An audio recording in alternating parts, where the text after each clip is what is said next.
शहजाद और उम्मीद है आप सब लोग खैरियत से होंगे। आज की वीडियो में हम लोग तफसीली डिस्कस करेंगे असिस्टेंट डायरेक्टर और सब इंस्पेक्टर की जो जॉब्स हैं मिनिस्ट्री ऑफ डिफेंस के, उसकी एज रिलैक्सेशन, उसके फिजिकल स्टैंडर्ड, उसका पेपर पैटर्न और पेपर कब होंगे, पेपर की आप तैयारी किस तरह कर सकते हैं, इसकी पोस्टिंग, इसकी प्रमोशन, ये तमाम मामला हम बड़े तफसीली देखेंगे। मिनिस्ट्री ऑफ डिफेंस में कल एक इश्तिहार आया है, उसमें बहुत ज़्यादा तादाद में मुख्तलिफ जो सीट्स हैं वो रखी गई हैं। तो इस पर कल भी बात की थी, असिस्टेंट डायरेक्टर पे मैंने ज़्यादा बात की थी और उसमें से कुछ चीज़ें सब इंस्पेक्टर की डिस्कस हुई थी, लेकिन फिर भी कुछ सवालात जो थे वो रह गए थे। तो आज हम कोशिश करेंगे कि उसके अंदर उन सवालात का जवाब देने के साथ कौन कौन से हिस्से पेपर के अंदर ऐड होते हैं, उसका पेपर किस तरह से होगा, कब तक इसका मुतवक्के हो सकता है पेपर, और इसके अलावा शहजाद साहब के जो सवालात हैं उनके भी जवाबात होंगे, जो कि कल वाली वीडियो में मिसिंग लिंक्स थे, उसको हम कोशिश करेंगे पूरा करेंगे, जिसमें एज रिलैक्सेशन फॉर गवर्नमेंट मुलाजमीन भी है, उसको भी हम इंशाल्लाह ऐड करेंगे, पेपर पैटर्न है, फिजिकल स्टैंडर्ड्स, ये सारी चीज़ें होंगी। तो सर बहुत शुक्रिया sir, thank you. Sir, assistant director की जो जर्नल केडर है ऐसा समझ लें, जिसके अंदर तमाम क्वालिफिकेशंस ऐड हैं, चाहे वो इंजीनियरिंग की हो, चाहे वो एग्रीकल्चर की हो, चाहे वो उर्दू की हो, चाहे वो पर्शियन हो, चाहे कोई भी हो, 16 साल डिग्री हो, आपने 16 साल डिग्री हासिल की हुई है, चाहे वो BS ऑनर्स है या वो MA MSc है, या आपने मतलब लाइक जैसे इंजीनियरिंग की डिग्रीज हैं आपने वो की हुई है, लॉ की डिग्री की हुई है, आपने अगर इसके अलावा लाइक मेडिकल साइंसेज में कोई डिग्रीज 4 साल होती हैं FSc के बाद, आपने वो की हुई है जो इक्वल टू 16 है, आप सारे के सारे लोग उस पर अप्लाई कर सकते हैं। सर, टोटल नंबर ऑफ जो पोस्ट हैं वो है 16, उनमें से एक मेरिट पर है, यानी ओपन कोटा की, 7 पंजाब से हैं, 3 अर्बन सिंध से, 2 रूरल सिंध से, 1 KPK से, 1 एक्स फाटा को अलग रखा गया है और एक जो है वो बलूचिस्तान से है। अब सर इसमें जो मेंशन है, अब इसमें एज जो है वो है 22 से 35 साल, including 5 year journal age relaxation. लेकिन अब इसके अंदर एक और चीज थी जो कल मैं मिस कर गया था, इसमें कुछ ऐसी कैटेगराइजेशंस हैं जिनको मजीद एज रिलैक्सेशन अलाउ है अकॉर्डिंग टू रूल्स, जैसे बुद्धिस्ट कम्युनिटी है, GB और KP के जो ट्राइबल एरियाज हैं, हाँ जी, जो नादरन एरियाज हैं उनको 3 साल की है। इसी तरह से जो रूरल सिंध के लोग हैं और बलूचिस्तान के, उनको मजीद 3 साल की एज रिलैक्सेशन है, ठीक है, और 10 साल की एज रिलैक्सेशन है अप टू 55 ईयर्स तक, in case of government servant who have completed 2 years continuous government service on closing date। ठीक है, यानी अगर किसी की गवर्नमेंट जॉब है और 2 साल उसके रेगुलर सर्विस हो चुकी है, तो उसकी एज अगर 55 ईयर तक है जी, वो कर सकते, तो वो अप्लाई के लिए। इसके अलावा सर 5 साल की जो जर्नल एज रिलैक्सेशन है वो है विडो या विडोवर, जो सन और डॉटर जो होते हैं, मीन वो लोग जिनके सिविल सर्वेंट्स के जिनके वो लोग जिनके parents as a civil servant या गवर्नमेंट मुलाजिम फौत हो गए थे, उनके बच्चों या हस्बैंड, हाँ जी। और अगला जो है वो है 10 साल डिफरेंटली एबल्स पीपल्स के लिए, 10 साल के लिए इसमें एज रिलैक्सेशन है। अच्छा, इसमें मेल फीमेल दोनों अप्लाई कर सकते हैं। एक ये भी मुद्दा डिस्कस करेंगे कि ये फॉर फीमेल कैसी जॉब है। ठीक है। अब सर इसके बाद है सब इंस्पेक्टर। सब इंस्पेक्टर की sir total number of seats जो है वो 87 है। ठीक है, ग्रेड 14 की। इसमें 14 ईयर एजुकेशन रिक्वायर्ड है। अगर किसी की FSc के बाद 16 ईयर एजुकेशन है वो भी अप्लाई कर सकता है। उसकी BA BSc ADP ADA ADS है वो भी अप्लाई कर सकता है। ठीक है, ये सारी उसके अंदर डिग्रीज अवेलेबल है। ये वो लोग जिनका कोई एक्सपीरियंस नहीं है। इन तमाम पोस्ट पर जो इसके अंदर मौजूद हैं, जिनको हम डिस्कस कर रहे हैं, उन पर किसी किस्म के कोई फिजिकल स्टैंडर्ड्स नहीं रखे गए किसी भी पोजीशन पर जो हम डिस्कस कर रहे हैं। मैंने सारे वैसे पढ़े हैं, आगे भी मुझे नहीं लगा कि किसी पर कोई फिजिकल स्टैंडर्ड्स रखे गए हैं। ठीक है, तो इसका मतलब ये है कि ये फिजिकल स्टैंडर्ड से पाक है। आपकी हाइट जितनी है, आपका वो जैसे BMI काउंट होता है, इसमें इस तरह की कोई बाइंडिंग्स नहीं है। ठीक हो गया, तमाम लोग इसके ऊपर अप्लाई कर सकते हैं। लाइक जैसे सब इंस्पेक्टर 5 फुट 6 इंच या 7 इंच मांगा जाता है, इसमें इस तरह की कोई कंडीशन नहीं है। ठीक हो गया। अब आ जाते हैं सर हम कि ये एज रिलैक्सेशन हो गया। अब आते हैं हम पेपर पैटर्न पर। अब आप इसका पेपर पैटर्न में दोनों सीट्स के अगेंस्ट पहले स्क्रीनिंग टेस्ट होता है, 200 नंबर का फॉर असिस्टेंट डायरेक्टर, 150 नंबर का फॉर सब इंस्पेक्टर। ओके, ठीक है, दोनों के अगेंस्ट, ठीक है। और फिर इस स्क्रीनिंग से पर सीट 25 लोगों को शॉर्टलिस्ट किया जाता है फॉर नेक्स्ट फेज, जिसमें डिस्क्रिप्टिव पेपर होता है। दोनों के डिस्क्रिप्टिव पेपर सेम होते हैं, जिसमें 100 नंबर का करंट अफेयर्स का, 100 नंबर का इंग्लिश ऐसे का। ओके, दोनों पोस्ट के अगेंस्ट डिस्क्रिप्टिव पेपर होता है। एक ही तरह का पेपर होता है दोनों के लिए, एक ही तरह का पेपर होता है। फिर उसमें से जो लोग शॉर्टलिस्ट होते हैं फिर वो आगे चले जाते हैं नेक्स्ट फेज में। फिर उनका साइकोलॉजिकल होता है, आसान होता है, कैसा होता है? हाँ सर, इसके पेपर के बारे में कल मैंने जब बात की 3-4 लोगों से, तो उन्होंने मुझे बताया है कि इस पेपर में 2 मुश्किल पोर्शन होते हैं, बाकी आसान होते हैं। अब 2 मुश्किल में से एक है एनालिटिकल रीजनिंग का और एक है इंग्लिश का। और इंग्लिश के ठीक ठाक सवालात मुश्किल आते हैं, ज्यादातर उसके अंदर प्रीपोजिशंस पूछी जाती हैं, ईडीएम्स, करेक्शन, उसके बाद active voice, passive voice, direct, indirect, और उसके अलावा सिमिलर अपोजिट वर्ड्स जो हैं और वन वर्ड सब्स्टिट्यूशंस, ये सारा कुछ आता है इंग्लिश के अंदर। ठीक है। इसी तरह से एनालिटिकल रीजनिंग की भी बहुत कंटेंट वेटेज है, तकरीबन 40 नंबर के करीब एनालिटिकल रीजनिंग के भी सवालात आते हैं, वो भी सेम इसी तरह से है। तो ये पेपर कब होंगे इनका? पहला स्क्रीनिंग कब होगा और दूसरा फिर डिस्क्रिप्टिव कब होगा? अच्छा, कल मुझे क्योंकि मालूम नहीं था, अभी हमने फोन किया है, तो उसके इस इंफॉर्मेशन के बकौल तो ये है कि इनका प्रोसेस जल्दी होगा। ठीक है, जल्दी इस तरह से होगा कि 1 मार्च आखिरी डेट है अप्लाई करने की।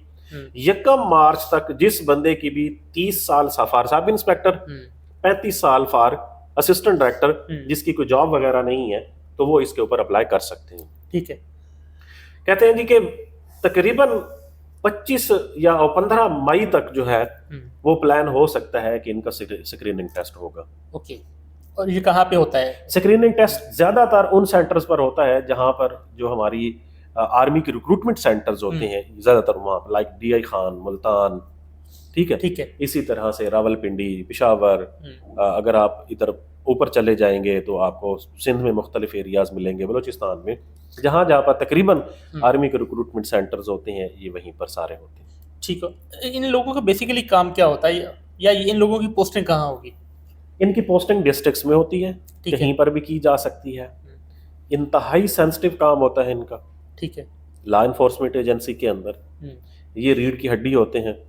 ठीक है। ये चाय भी पी रहे होंगे, ये कहीं पर एज अ कुक भी काम कर रहे होंगे, ये कहीं पर आपको एज अ माली भी काम करते हुए नजर आएंगे। ठीक है, मैं मीन के सेंसिटिविटी। अच्छा, यानी अगर आप AD भर्ती होते हैं तो हो सकता है आपको कहीं ड्राइविंग की जॉब भी करनी पड़े? नहीं, एज असिस्टेंट डायरेक्टर तो ऐसा नहीं होता है। असिस्टेंट डायरेक्टर डिस्ट्रिक्ट एडमिनिस्ट्रेशन के साथ काम कर रहा होता है। ठीक है। तो उस सूरत में ऐसा नहीं होता, लेकिन कुछ भी हो सकता है। ओके, ठीक हो गया। अच्छा, ये बताएं कि जो पेपर्स वगैरह इनके हो गए, कोई हार्ड कॉपी या OMR शीट? सर, इनका जो पेपर होता है वो बाकायदा लाइक जैसे NTS टाइप होता है, और इसमें इस तरह की लाइक जैसे फाइल होती है, वो 5-6 पेजेस पर मुहित होती है, या 4 पेजेस पर। बुक टाइप होता है। बुक टाइप, ठीक है। सेपरेट होता है पेपर और सेपरेट होता है OMR शीट। फिर आपने यहाँ से पढ़ के अपने डब्बे फिल करने हैं। ये खुद ही पेपर लेती हैं या इसमें कोई एजेंसी इन्वॉल्व होती है? ये खुद लेते हैं पेपर, सारे का सारा प्रोसेस जो खुद करते हैं। Okay, okay. अच्छा, आप में से वो लोग जो नए आए हैं, इसकी जो वेबसाइट है, अच्छा, और उसकी फी भी है? जी, फीस भी है, www.recruitments.com.pk। इस पर आप जाएंगे तो एक लंबा चौड़ा आपको फॉर्म मिलेगा, उसको आपने फिल करना है, फिर आप उसके ऊपर अप्लाई कर सकते हैं। अच्छा जी, अब सर इसकी जो फीस है, हाँ जी, वो सर ग्रेड 17 एंड 18 के लिए 2500 रुपए है। हाँ जी। 2000 रुपए है ग्रेड 14 से 16 तक। हाँ जी। 1600 रुपए है ग्रेड 9 से ग्रेड 13 तक। हाँ जी।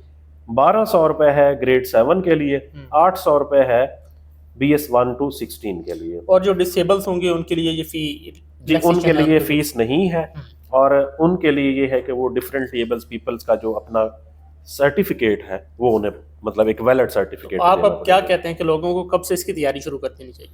जिसने करना है, जो समझता है कि ये सीट, अच्छा मैं ऐसे बंदे को भी जानता हूँ, वैसे हर बंदे की अपनी ख्वाहिश होती है ना, लाइक अगर आप मुझसे पूछेंगे कि CSS में ज़ुबैर अगर आपकी एलोकेशन होती है तो आप कौन सी पोस्ट पे जाना चाहेंगे, तो मैं कहूँगा कि मैं DMG में जाना चाहता हूँ, PAS में।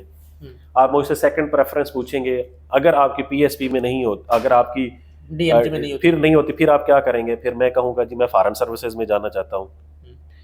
अगर आप मुझे कहेंगे कि ज़ुबैर आपकी अगर रेलवे में एलोकेशन होती है तो आप क्या करेंगे, मैं कहूँगा मैं यही कंटिन्यू करूँगा जहाँ पे बैठा हुआ हूँ। ठीक है। अगर आप पूछेंगे कि आपकी फर्ज करो कि कस्टम में होती है, मैं कहूँगा जी मैं नहीं चाहूँगा। हर बंदे की अपने प्रेफरेंसेज होती हैं, प्रायोरिटीज होती है। इसमें कुछ लोगों की प्रेफरेंसेज यहाँ तक है कि उनका CSS पास हो चुका था, अच्छा, OMG जैसे ग्रुप्स में उनकी एलोकेशन हो गई थी, वो नहीं गए।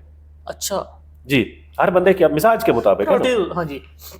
अच्छा, अगली बात यह है कि क्या ये खवातीन के लिए सूटेबल जॉब है या नहीं? हाँ, ये मिस हो गया हमसे। ये एक बेहतरीन जॉब है और खवातीन जितनी भी अफीसरान या सब इंस्पेक्टर्स आती हैं, ज़्यादातर उनको फिर ऑफिस, जो इनके ऑफिसेज भी डेफिनेटली चलाने होते हैं एडमिनिस्ट्रेशन में, उनको ज़्यादातर एडमिनिस्ट्रेशन में रखा जाता है, ऑफिस वर्क में ज़्यादातर रखा जाता है, ज़्यादातर। ठीक हो, हर केसेस में नहीं, लेकिन ज़्यादातर रखा जाता है। अच्छा, ये जो जॉब्स हैं ये डिपार्टमेंटल क्यों आती हैं, ये FPSC के थ्रू क्यों नहीं आती? मर्जी। Okay, well done. ठीक हो गया। बस सर, मेरे ख्याल जो जरूरी और इसमें देख लें, अगर आपका कोई सवाल रह गया है तो बस सर, इसमें कोई हार्ड कॉपी नहीं भेजनी किसी भी किस्म की, सिर्फ ऑनलाइन अप्लाई करना है। अप्लाई करने के बाद फिर आपने इसके ऊपर, अच्छा, कोई रनिंग, कोई दौड़, कुछ भी नहीं होता। साइकोलॉजिकल में असिस्टेंट डायरेक्टर का साइकोलॉजिकल 4 दिन चलता है। हाँ, ठीक हो गया। और उसमें डिफरेंट इंटरव्यूज होते हैं, मॉक्स होते हैं, असाइनमेंट्स दी जाती हैं, फिर उनमें से कुछ लोग शॉर्टलिस्ट होते हैं फॉर फाइनल इंटरव्यू। ठीक है। इसी तरह से जो सब इंस्पेक्टर है उसका 2 से 3 मुख्तलिफ, आपका जो कैरेक्टर वेरिफिकेशन है या स्पेशल ब्रांच वगैरह है, वो इदारे आपका बैकअप भी तो देखते होंगे ना, इनके लिए कौन सी देर है आपका निकालने के लिए। आजकल तो वैसे भी जो हमारा एक सोर्स है कि मॉनिटरिंग का, वो है व्हाट्सएप। सिंपल, आपके नंबर को वहां पर डाला जाता है, आपकी सारी की सारी जो चैट है, नहीं, अगर वो नहीं भी आती, ओवरऑल आपकी जो आप कोई अगर स्टेटस लगा रहे हैं, आप कोई पोस्ट कर रहे हैं, ठीक है, तो वो सारी आ जाती है। ये तो आपको इशू नहीं रहा। ठीक हो गया। बस सर, इसके अलावा कोई सवाल? चलें जी, आज कुछ कल चीज़ें मिस हो गई थी। बहुत सारे लोग कह रहे थे फिजिकल स्टैंडर्ड्स के बारे में, वो हमने बता दी हैं। टेस्ट के बारे में मैंने बता दिया। सर, टेस्ट की जो है वो तैयारी के लिए इंग्लिश पे बहुत ज़्यादा फोकस करें, एनालिटिकल रीजनिंग पे बहुत ज़्यादा फोकस करें। जिस बंदे ने भी ये 2 हिस्से कर लिए, ऑलमोस्ट आधा पेपर उसका हो जाता है। तकरीबन 200 में से 70 से 80 सवालात जो होते हैं असिस्टेंट डायरेक्टर के लिए, और इसी तरह से 50 से 60 सवालात के दरमियान जो है वो होते हैं सब इंस्पेक्टर में इंग्लिश और एनालिटिकल रीजनिंग के। जो बंदा भी इन 2 हिस्सों के ऊपर काम कर लेगा, तकरीबन वो कामयाब हो जाता है। सही हो गया। ठीक है, तो आज से तैयारी शुरू कर दें, बहुत जल्दी इंशाल्लाह इसका पेपर होगा। बहुत अच्छी सीट है। सब इंस्पेक्टर जो बंदा भर्ती होता है वो एज अ इंस्पेक्टर की डायरेक्ट रिक्रूटमेंट नहीं होती इनकी। सारे के सारे लोग सब इंस्पेक्टर प्रमोट होते हैं, फिर इंस्पेक्टर से आगे असिस्टेंट डायरेक्टर्स बनते हैं ये। ठीक है, एटलीस्ट 2 स्टेजेस जो है इनकी प्रमोशन हो जाती है, as a inspector and as assistant director. और असिस्टेंट डायरेक्टर जो है उनकी 2 स्टेजेस प्रमोशन हो जाती हैं, as a deputy director and as a director. जबरदस्त। ठीक है, तो इस तरह की चीज़ें मौजूद हैं। ये कुछ लोगों के मिजाज के मुताबिक जॉब होगी, कुछ लोगों के मिजाज के मुताबिक नहीं होगी। ये फैसला आप लोगों ने खुद करना है, बट राइट टाइम पे ये एक बहुत अच्छी जॉब आई हुई है। आप में से हर बंदे को, क्योंकि इसमें ना कोई फिजिकल स्टैंडर्ड्स हैं, ना ETC, ना कोई आंखों का मसला है, ना कोई कलर ब्लाइंडनेस का इशू है, आप सारे लोग अप्लाई कर सकते हैं, करें। और एक बेहतरीन तनख्वाह भी इनकी अच्छी है। सब इंस्पेक्टर की कोई 80-90 हज़ार के करीब है। इसी तरह से असिस्टेंट डायरेक्टर की है, गाड़ी शाड़ी भी है, कोई टोर टप्पा भी इसमें अच्छा खासा बच्चों भी है। तो हट्टो बच्चो नहीं है, अच्छा, टोर टप्पा है इसमें। हाँ जी, तो ये सारी चीज़ें इसके अंदर मौजूद हैं। एंजॉय करें। अल्लाह हाफिज़।